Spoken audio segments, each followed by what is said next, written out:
Welcome to Wines We Drink, a podcast for wine lovers and learners. I'm Charlotte Norsworthy, and together with my counterpart Keith Herndon, we'll be exploring a new wine each week. Keith is a lover of wine, and I am a learner of wine. We hope you'll learn and sip along with us too.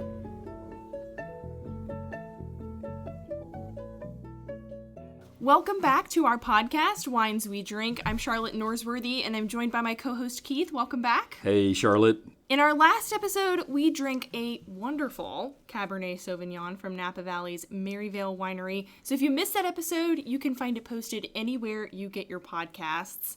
And this week, we're staying with the red wine category, but we'll head north from Napa Valley into Oregon's Willamette Valley and try one of its lush offerings of Pinot Noir, which is a favorite of red wine drinkers who prefer something a tad lighter than Cabernet Sauvignon. So Keith, what are we drinking on this episode?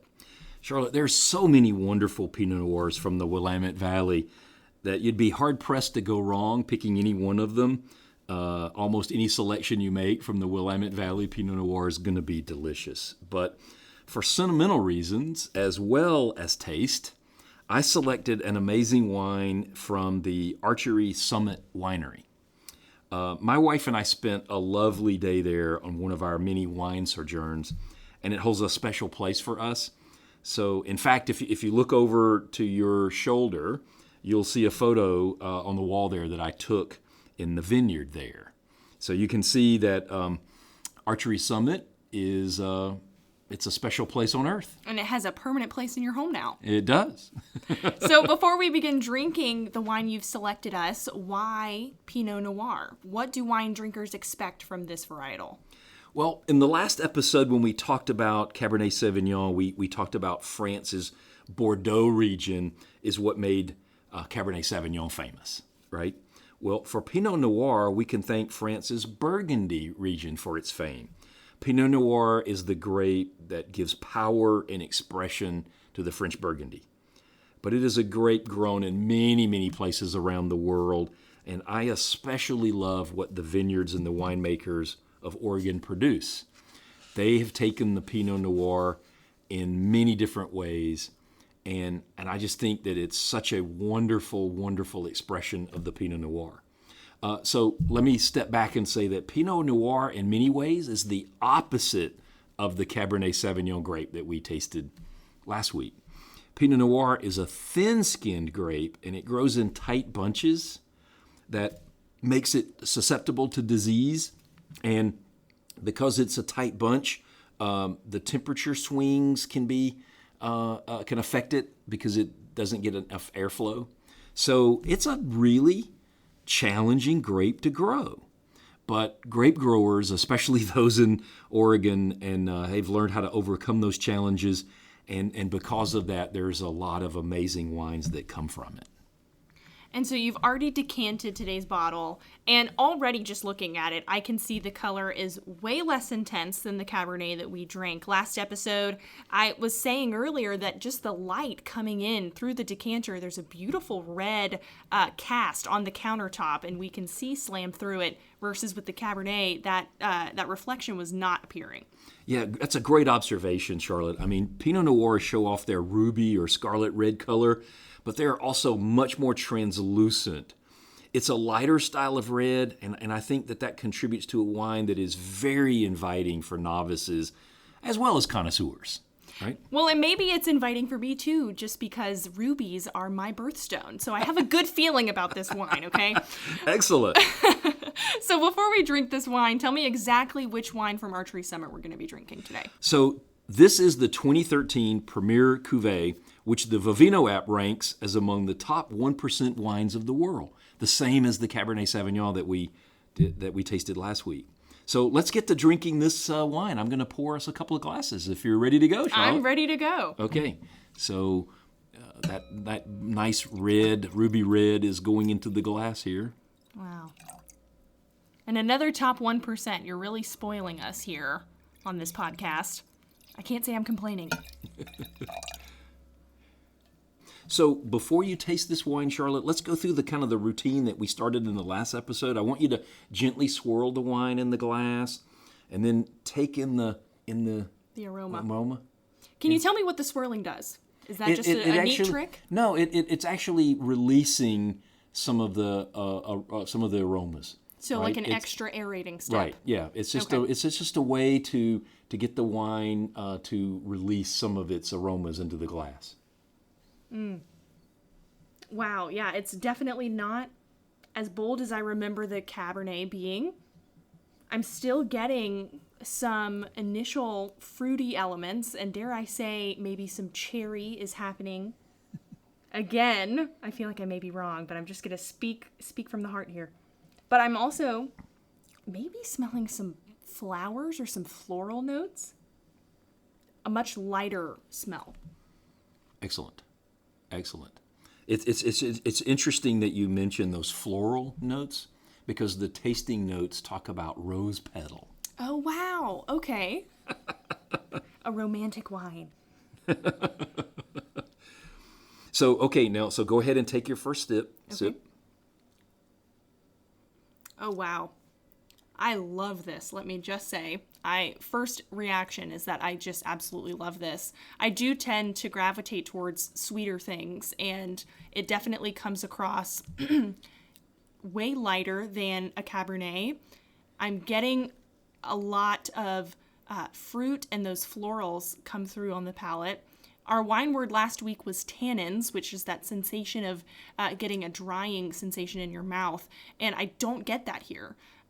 It's much lighter and goes down very smooth.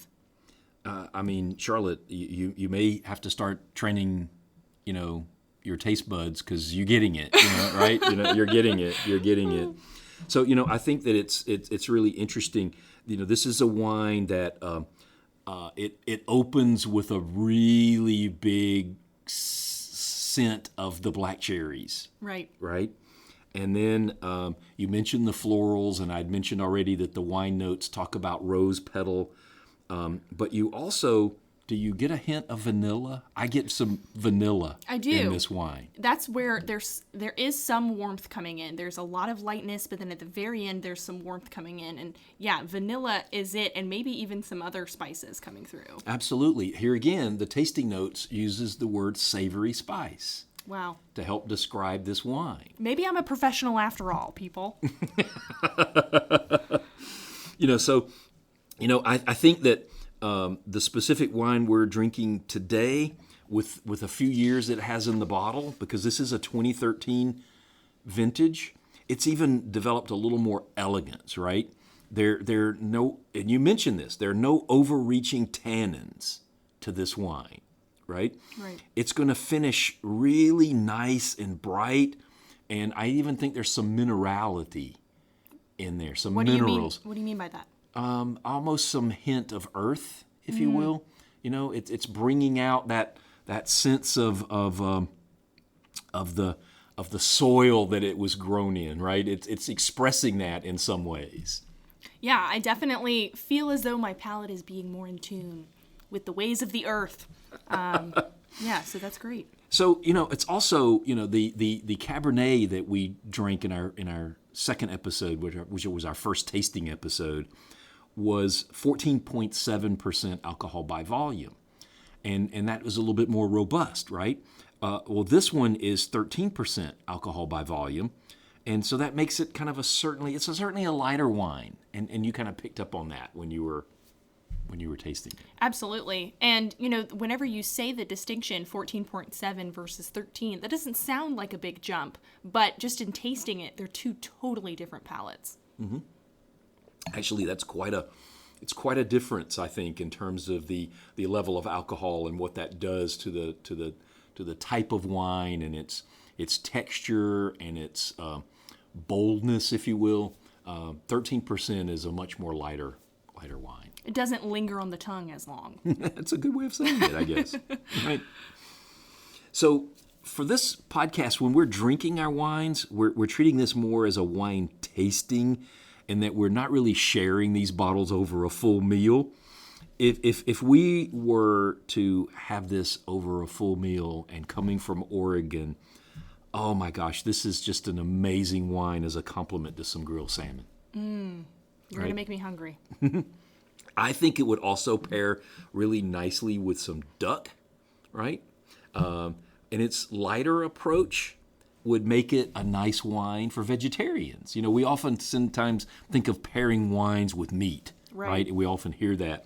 Well, it was really interesting because I was reading some articles recently, and I came across an article that from Martha Stewart about Pinot Noir, and she even suggested that a Pinot Noir would go really well for that vegetarian, and suggested mushroom tacos. Oh, wow.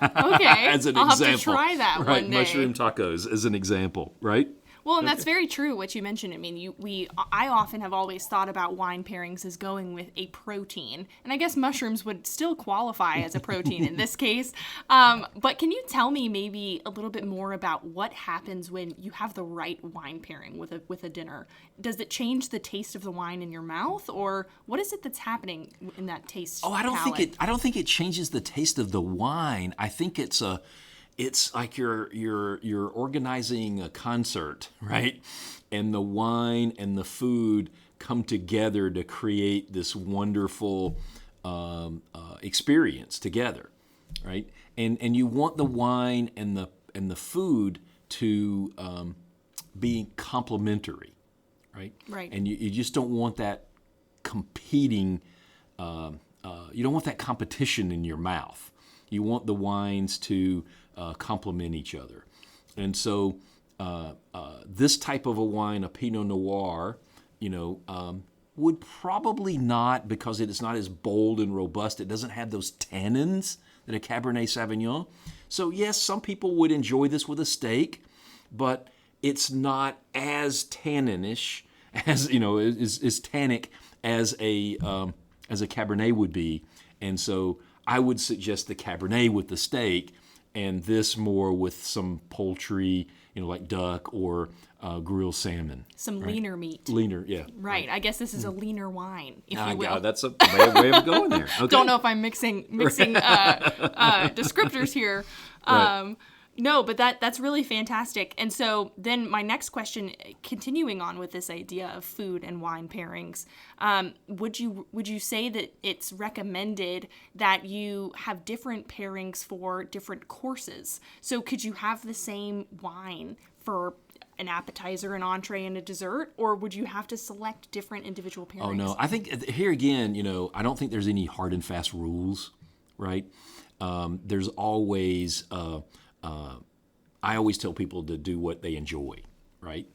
For me personally, I love to have like a sparkling wine as an aperitif, to set up a meal, a nice prosecco or some type of a champagne or a cava or something. So a lot of people like a sparkling wine as a wine to go with their salad and their early courses.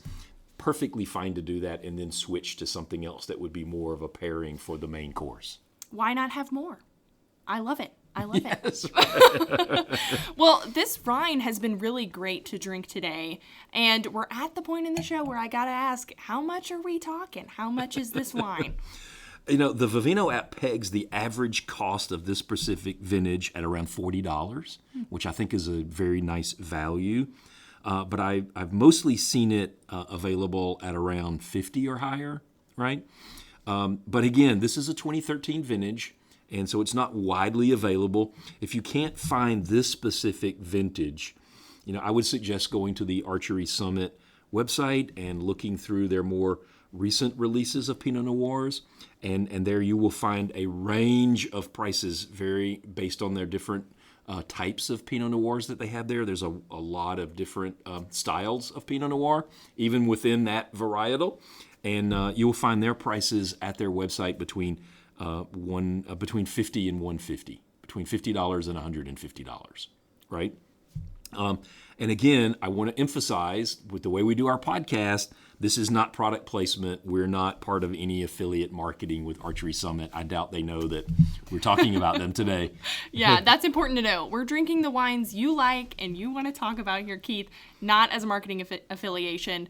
And so it's really interesting to me that this is a nice mid-level wine. And would you say that it's accurate that whenever you're describing a vintage type of wine, that the pricing goes in hand with availability? Sometimes, yeah. I mean, definitely. And obviously, some of the wines that we're tasting in this podcast are not mass-produced wines. They're not going to be widely available at your supermarket. These are more what I call craft type wines, lesser, more limited production than the mass commercially produced wines. Great. Well, this has been a great tasting experience today, and we're going to be back in just a moment to wrap up this episode with our weekly wine word, cuvée.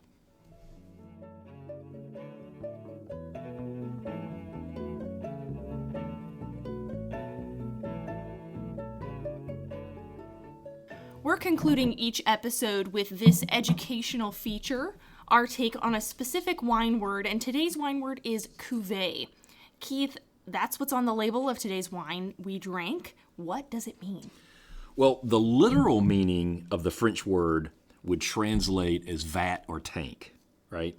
But we don't normally take it literally when we see it on a wine label. It doesn't mean premier tank. Right? That doesn't have the same ring to it. Or premier vat, right? So no, in the context in this, it has come to mean a blend, right? And most often you see cuvée on labels for champagne or other sparkling wine, which is known, for its blends, right?